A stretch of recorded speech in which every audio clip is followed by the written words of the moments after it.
Binta was a disciplined medical student, first class, prayerful, careful. She went out just once to have fun. By midnight, she was bound in a dark room, listening to voices chant over her. This is what happened when one decision broke a lifetime of discipline. Welcome to African Tales by Chinua. Breathing life into African tales. Binta was an only child, raised in a home where discipline was quiet but firm, and faith was not negotiable. Her parents taught her early that dreams were not fantasies, but assignments that demanded focus, sacrifice, and integrity. Long before she stepped into the University of Lagos, that mindset had already shaped her. By her third year in Unilag, Binta stood out effortlessly. Medicine was not a course she stumbled into. It had always been her dream. She understood her work rather than memorizing it, asked thoughtful questions, and stayed back to learn when others rushed off. Lecturers noticed her. Classmates respected her. Excellence followed her quietly. Binta was also beautiful, but she never traded dignity for attention. On a campus where shortcuts were common and boundaries flexible, she chose restraint. Her faith was lived, not loud. Every morning and night her mother called to pray with her, a ritual that wrapped Binta in quiet strength. Though grown, she still clung to those prayers like armor. Her roommate Candy was her complete opposite. Where Binta's side of the room was tidy and filled with textbooks, Candy's looked like a makeup studio after a storm. Wigs of every color, lashes on the table, perfumes lined like trophies. She partied often, skipped lectures easily, and had men who sponsored her lifestyle. For Candy, university was not about degrees. It was freedom. The irony was that Candy was a pastor's daughter. Raised under strict rules and constant supervision, she ran the moment freedom presented itself. Whenever she visited home, she transformed overnight. Long dresses, soft voice, scriptures flowing easily. Then she returned to campus and resumed the life she believed she had been denied. Binta never judged her, but she often wondered what made someone run so far from the values they were raised with. Most nights, after the hostel generator went quiet and the room settled into that soft Unilag darkness, Candy would flop onto her bed and start again. "Binta, you too dey serious," she'd say, scrolling through her phone. "This life is now. You're young, fine, intelligent. Why you dey behave like retirement woman?" Binta would smile without looking up from her book. She was used to it. "I'm enjoying my life," she'd reply calmly. "Just not the way you think enjoyment looks." Candy would laugh, sharp and loud. "This is not enjoyment. This is imprisonment with textbooks. Babe, loosen up small. Go out, live. Tomorrow no promised." That word tomorrow always hung in the air. Binta would close her book then, turn fully to face her roommate. "I'm happy, Candy. I'm okay. I don't feel like I'm missing anything. Besides, I don't see enjoyment in chasing things that won't last." Candy would roll her eyes. "You sound like my mother." Then pause. Or my father. That was usually when the room went quiet for a second. Sometimes, Binta teased back. "Honestly, till today, I still don't believe you're a pastor's daughter." "You. This you," she'd say, gesturing dramatically at Candy's lashes, nails, and half-packed party bag. Candy would smirk. "Believe it or not, I know scriptures pass you." And maybe she did. That was the scary part. Their conversations were playful, but beneath the laughter, something deeper always lurked. Candy admired Binta more than she admitted, and Binta, though steady in her convictions, sometimes wondered what it felt like to live without rules echoing in her head. Still, she never crossed her lines. One morning, as usual, Binta's phone rang before the day fully began. She sat upright on her bed, listening quietly while her mother prayed. The words were steady, intentional, filled with authority, protection, direction, God's covering. When the call ended, Binta whispered an amen and placed her phone gently on the bed. Candy, who had been watching from across the room, burst into laughter. "Your mum again," she teased, "every morning and night. If prayer were money, you'd be the richest girl in this hostel." Binta smiled. "I'm lucky. Not everyone has someone who prays for them like that." Candy rolled her eyes. "Or maybe you're just too protected. You don't even know what real life feels like." Binta didn't argue. She never did. By evening, the room had changed. Music floated in from the corridor. The air smelled of perfume and anticipation. Candy stood in front of the mirror, adjusting her dress slowly, as if buying time. She glanced at Binta, who was seated with her notes, calm as ever. "Do you ever wonder," Candy said softly, "what you're missing?" Binta looked up. "Missing what?" "This," Candy replied, turning slightly. "The freedom, the fun, the stories. You'll tell later. You're young, beautiful, brilliant, yet you're always here, choosing rules over memories." Binta listened, quiet. "I know you're disciplined," Candy continued, her tone almost pleading now. "I admire it, honestly. But life doesn't wait. There's a whole world outside these books. Just once, come and see it with me." Binta shook her head gently. "I'm happy with who I am." Candy sighed. "You say that because you've never tasted another life outside this." Binta stood up, her voice calm but firm. "Or maybe because I know exactly what I want." There was a pause. "So you won't come with me?" Candy asked, her confidence slipping for a moment. "No," Binta replied. "Not tonight. Not like this." Candy forced a smile, grabbed her bag, and turned toward the door. "One day you'll realize life is more than discipline."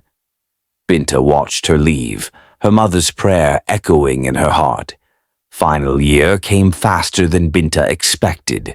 One moment she was counting semesters, the next she was buried in thick textbooks, past questions, and sleepless nights. Medicine did not forgive laziness, and Binta knew it. This was the moment she had prayed for, worked for, and guarded her discipline for. Every page she turned felt like a step closer to her dream. Her days were structured: lectures, library, revision, prayer, repeat. While others complained, Binta pushed harder. Failure was not an option, not after all the sacrifices that had brought her this far.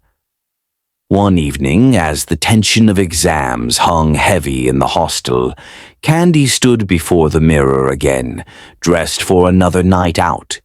Her confidence was loud, almost careless. Binta sat on her bed, surrounded by notes, her eyes tired but focused. "You're still reading?" Candy asked, laughing lightly. "Binta, this stress is too much." Binta didn't look up. "These exams matter." Candy waved her hand dismissively. "Relax, you'll be fine." As for me, she smiled, adjusting her earrings. "I'm not worried at all." Binta finally looked up. "How can you not be worried?" Candy leaned against the wall. "Because I've handled my own side." Binta frowned. "Handled how?" Candy lowered her voice, teasing now. "Let's just say I've done the needful.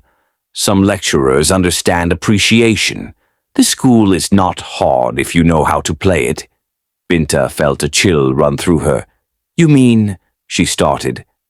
Candy laughed. "Don't act shocked. This is Unilag, babe. People sort their way through life every day." Binta closed her book slowly. "Well, that's not me." Candy walked closer. Come, let's go have fun tonight. Clear your head, and let me show you the easy way out. When exam results come out, we'll still both graduate." Binta shook her head firmly. "I won't trade my future for shortcuts." For a moment, Candy's eyes flickered. Then she masked it with a grin, slung her bag over her shoulder, and headed for the door. "Suit yourself, Saint Binta." The door shut. Silence filled the room. Binta sat still, heart pounding, not from fear, from clarity. She knelt beside her bed and prayed, deeper than before. When the exams finally ended, it felt like the campus itself sighed in relief. The long nights, the pressure, the fear of failure all faded into memory. For Binta, the joy came quietly but deeply. When the results were released, it was confirmed. She graduated with a first class. Clean, earned, deserved. She sat on her bed that night, tears in her eyes, whispering a simple prayer of thanks. Candy also passed, not with a first class, but well enough to graduate. She celebrated loudly, as usual.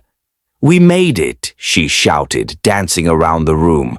"Unilag did not finish us." Binta smiled. She was happy too, relieved, proud. That evening, as they packed bags and folded clothes, Candy suddenly paused. "You know this is the end, right?" she said softly. "Our last days in this place." Binta nodded. "I know. Then let's go out, just to chill, have fun, and celebrate.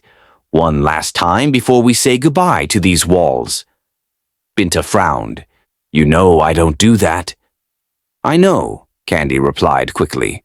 "That's why this one is different. No loud party, no drama, no late night, just food, music, and laughter. We leave early." Binta hesitated. "I don't want trouble." "There will be none," Candy promised. "You've been serious for years. You've earned one soft celebration." Binta was quiet. She thought of all the times she had said no, all the lines she never crossed. This was the end of a chapter. Maybe one small yes would not change who she was. "Just once," Binta said slowly. "And we leave early." Candy's eyes lit up. "Yes, I swear, nothing bad will happen." Binta forced a smile. As they prepared to go out, laughter filled the room. The bar was inside a nearby hotel. Calm, soft music, dim lights. Nothing wild, just the kind of place that looked safe enough.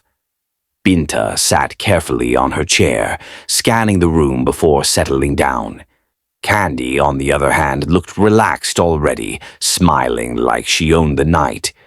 When the waiter came, Binta didn't hesitate. "Malt," she said. Candy laughed immediately. "Malt? In a bar?" She shook her head. "You can never change." Then she ordered an alcoholic drink and leaned closer. "Don't worry, I won't force you, Saint Binta." Binta smiled weakly. "I'm fine like this." As they talked and laughed quietly, two men at a nearby table kept glancing in their direction. They looked polished, clean shoes, expensive watches, the kind of men money followed naturally. Binta noticed them and felt a small knot in her stomach. "Candy," she whispered. "Those guys keep staring." Candy glanced quickly and waved her hand. "Relax. They're just admiring. It's normal." A few minutes later, the men walked over. "Good evening, ladies," one of them said with a charming smile. "We couldn't help but notice you." Binta stiffened. Candy smiled back easily. "Good evening." They introduced themselves, spoke confidently, joked lightly. They sounded educated, friendly, nothing threatening. Still, Binta felt uneasy. "We're celebrating," Candy said proudly. "Final year done." "Then drinks are on us," the other man said quickly. Before Binta could object, drinks began to arrive. Candy was excited, thanking them. Binta kept her malt close, refusing alcohol politely. Time passed without her noticing. Conversation flowed, laughter came easily. The music felt louder now, the room warmer. Binta took another sip of her malt and frowned. It tasted slightly different. She shook her head, thinking it was nothing. Her body began to feel heavy, her thoughts slow. Candy laughed loudly at something one of the men said, then suddenly stopped, blinking. "Why is the room spinning?" she murmured. Binta tried to speak, but her tongue felt thick. Her hands trembled slightly. Unknown to them both, something had been added to their drinks, even the soft ones. Binta's last clear thought was fear. By past 9 p.m., Binta's mother did what she always did. She picked up her phone and dialed her daughter's number. No answer. She waited a few seconds and called again. It rang. Still no answer. A small worry crept into her heart. Binta never missed her calls. Never. Even when she was tired, she always picked. She tried again. And again. Nothing. "Something is wrong," she whispered. She called her husband quickly. "Binta is not picking her calls." "Maybe she's asleep," he said, trying to stay calm. "She never sleeps without calling back," the mother replied, her voice shaking now. Without waiting, she dropped the phone and went on her knees. "Father Lord," she prayed, "wherever my daughter is right now, let your hand reach her." Her husband joined her. Together they prayed loudly, urgently. "We cover Binta with the blood of Jesus," he declared. "No evil will touch her. Every plan of darkness scatter now." They didn't know where she was. They didn't know what was happening, and as the clock ticked on, prayers rose from their house, fighting a battle their daughter could not fight for herself. Darkness was the first thing Binta noticed, then pain, a sharp ache in her head, her throat dry, her body heavy like it no longer belonged to her. Slowly she forced her eyes open. What she saw froze her blood. She was in a strange room. Her hands were tied tightly behind her back, her legs bound. She tried to scream, but no sound came out. Panic rushed through her like fire. Beside her, Candy stirred. Candy struggled, her eyes flying open. The moment she understood where they were, tears poured down her face. They were not in the bar. They were not in the hotel. They were in a room with strange symbols on the walls. Candles burned in corners, casting long shadows that danced like living things. Men stood around them in dark robes, their faces calm, unreadable, silent, watching. Fear wrapped itself around Binta's chest. At the center of the room stood a man dressed differently. His robe was different.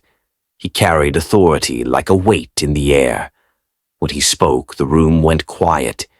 He began to chant words Binta did not understand, deep words, heavy words, the kind that made the air feel thick and wrong. Candy shook violently beside her, sobbing. Binta's heart pounded so hard she thought it would burst. This was real. This was not a bad dream. Her mind raced. Her mother's face flashed before her eyes, her father's voice, their prayers, the calls she never missed. Tears filled her eyes, but she did not let them fall. Inside her heart, she began to pray.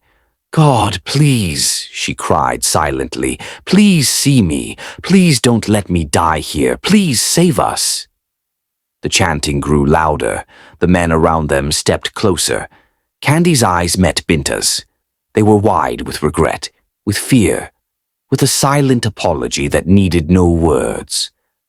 Binta closed her eyes tightly and prayed harder. "Father Lord, if you have ever answered prayers," she begged in her mind, "answer now. Let your power speak for me." The Grand Master raised his hand. Everything stopped. In that moment, unseen to everyone in the room, another battle was raging far away. A battle of prayers, of parents on their knees, of a mother who refused to sleep, of a father calling on heaven. The chanting stopped suddenly. The Grand Master froze mid-sentence. His face changed. The calm confidence disappeared, replaced by anger. He stepped closer, circling slowly, his eyes sharp like he was sensing something unseen. "This ritual has been desecrated," he screamed. The men around him shifted uneasily. "One of them has polluted the ground," he continued, his voice rising. "The spirits are disturbed." Fear tightened around Binta's heart. She didn't move, she didn't speak, she couldn't. The Grand Master bent slightly, murmuring words under his breath, then straightened up sharply. He pointed without hesitation. "Her." Binta's heart nearly stopped. "She is unclean," he declared loudly. "She is in her monthly flow." A heavy silence fell over the room. "That blood is forbidden here," the Grand Master shouted. "She has spoiled the ritual. She is not fit." Binta's mind spun. The men murmured among themselves. "Take her out," the Grand Master commanded angrily. "Immediately." No questions, no discussion. Two men grabbed Binta roughly. She tried to struggle, but her body was weak. They pulled the cloth tighter over her eyes. Darkness swallowed her again. Candy cried out loudly behind her, screaming through her gag. Binta wanted to turn back, wanted to scream, wanted to hold her, but she was dragged away. The sound of chanting faded. The smell of candles disappeared. Footsteps echoed as they moved her through unfamiliar paths. She felt cold air brush against her skin. Night sounds, passing cars, distant voices. Then suddenly they stopped. The men untied her legs roughly, pushed her forward, and removed the cloth from her eyes. Bright street light blinded her. Before she could even speak, they shoved her hard. She fell onto the pavement.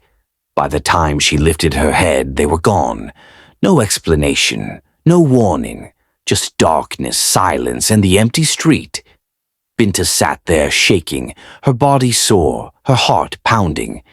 Tears streamed down her face uncontrollably now. She was alive.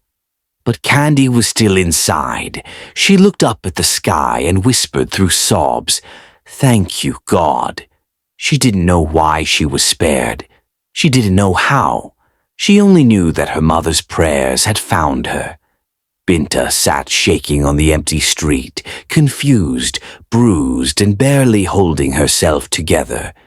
She did not know how long she had been there when a car slowed down beside her. A kind elderly man stepped out, concern on his face. Without asking many questions, he wrapped her in his jacket and helped her into his car. For the first time since the nightmare began, Binta felt a small sense of safety. Using the man's phone, she called her mother. The moment her mother heard her voice, she broke down. Binta could barely speak through tears.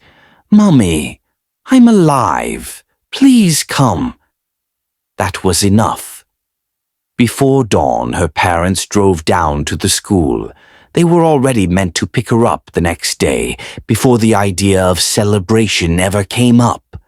When they arrived and saw her, her mother held her tightly, refusing to let go. Her father stood silently, eyes filled with tears, then embraced them both. They thanked God right there for sparing their only child, and so they left campus for good. Later that night, Binta told them everything: the bar, the men, the drugged drinks, the strange room, the chanting, how she was suddenly taken out and dumped on the street. Her parents listened quietly, hearts heavy but grateful. Then they prayed again. Not only prayers of thanksgiving, but prayers of mercy. They prayed for Candy.